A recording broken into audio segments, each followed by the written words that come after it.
Welcome back to The Effective Educator. This is the third video in our Productivity Parfait series. You can find a playlist with all the videos here.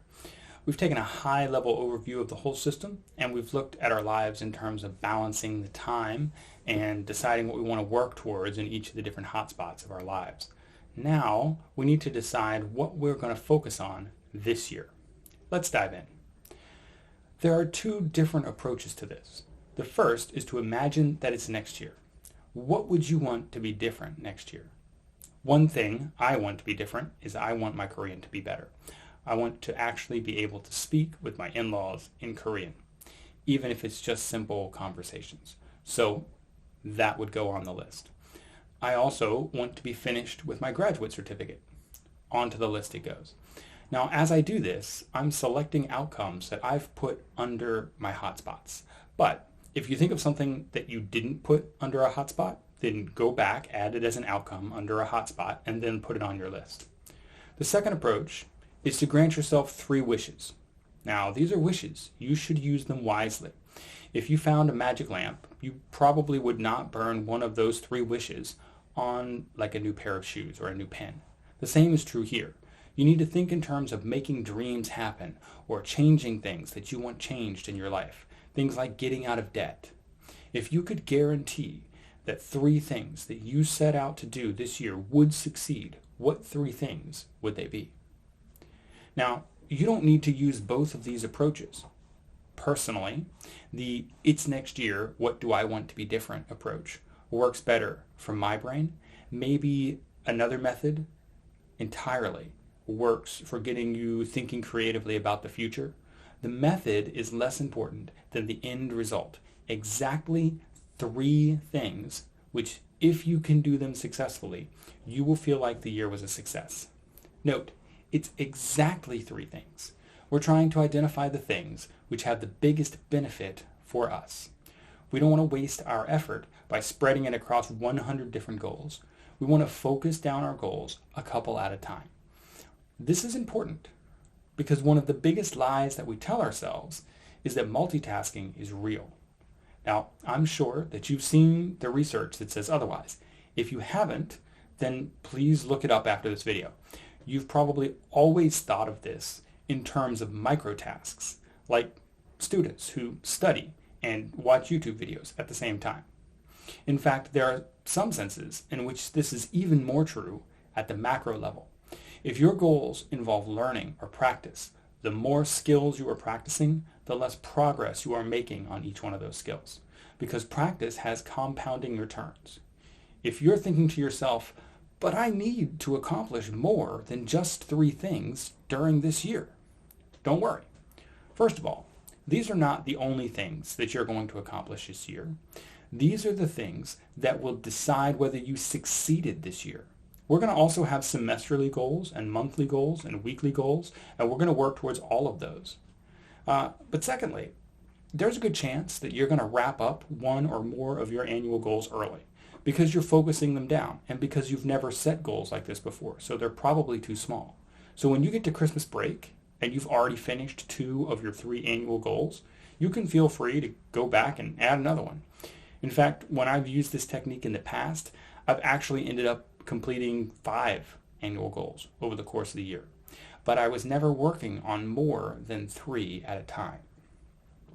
The outcomes from your hotspots should not be very detailed. So these goals that we pulled in, there's no detail. Now is the time to add detail. And while we're adding detail, we're going to make these goals the sort of things that excite us. Uploading 1 video per week to YouTube is how I've decided to define consistent content for my YouTube goal. But that's not very evocative or exciting. After a bit of workshopping, I ended up with publish a high-quality video every week for my subscribers. If you're struggling to get evocative, you can always refine your goal later. Now remember, these goals should not be dependent on others. So if you're setting a goal connected to an AP class that you're teaching, X% of my kids earn a 4 or 5, that's a bad goal. What if your high-flying kids all stay up the night before studying and then they bomb the test because they're tired? You can't control that. So don't tie the success of your entire year to the study habits of a couple of your students. Now finally, we need to spend some time answering two key questions for each one of these goals. Why am I doing this? And how will I know when it's done? Each of these questions is super important, so you should take your time answering them for each one of these goals. There's only 3 goals. Spend the time on it. Why is this thing so important that you've decided the whole year is a success if you can accomplish this goal? If you're struggling to come up with an answer to that question, then you don't have a good annual goal yet. You need to put this one on the back burner for now, and you need to go pick another annual goal. Continuing the example from my YouTube channel, I wrote, I want to sharpen my skills and understanding of the tools and workflows that I use in my life. And I know that teaching is the best way to sharpen understanding, at least for me. So that is why this is so important to me. And how will you know when you're done? Well, you need to make sure you define all your terms in your goal. So 1 video per week, well, that's easy enough to know when I'm done. I can look and measure at the end of the year. But what does high quality mean? How am I going to measure that? Well, right now, I don't know. I'm new to making videos in general. I'm new to making YouTube videos in particular. So my answer here is a bit vague, and it's going to refine over the course of the year. And that's okay, especially if you have a learning goal, if you're learning something new.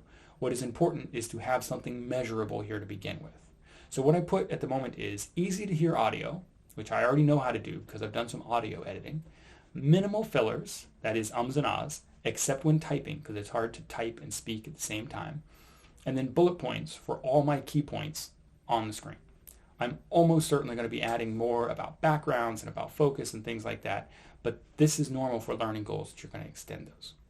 So now that we've set our 3 goals for the year, the last step is to mark any key dates on our calendar. I like to go through the school calendar and make sure that I have all the semester start and end dates, all my in-service days, all my breaks, all my vacations. In my personal life, I make sure I have all my birthdays, all my anniversaries, tax deadlines, expiry dates for things like visas and passports if they're going to expire in this coming calendar year. Any important date that I know that I need to know about that's going to land between August of this calendar year and July of next calendar year gets put in the calendar. You can add them to your calendar, or in my case, I like to add them to LogSeq. That's where I keep track of everything. At the end of this series, I'm going to do a tour of how I've set things up in my system, and you'll see what I mean when I say add it to LogSeq. For now, you can just put it into your calendar. You can move it over there if you like my system later. What is important is that you have them somewhere that you're going to get reminded of before the actual date. And with that, you have defined what success looks like for you this year. If over the course of the next 12 months, you accomplish these 3 things, you can declare victory for the year. You're done. You did it correctly. If over the course of the next 12 months, one of these things is no longer relevant, maybe you're changing jobs and that changes one of your annual goals, then you can just swap that goal out for another one. That's okay. The key now is that we have a plan from which we can deviate if needed. Hopefully this has been helpful. I hope you'll join me next week when we take a look at our semester and planning our first semester. Until then, please like, subscribe, and leave a comment if you found this video helpful. Bye.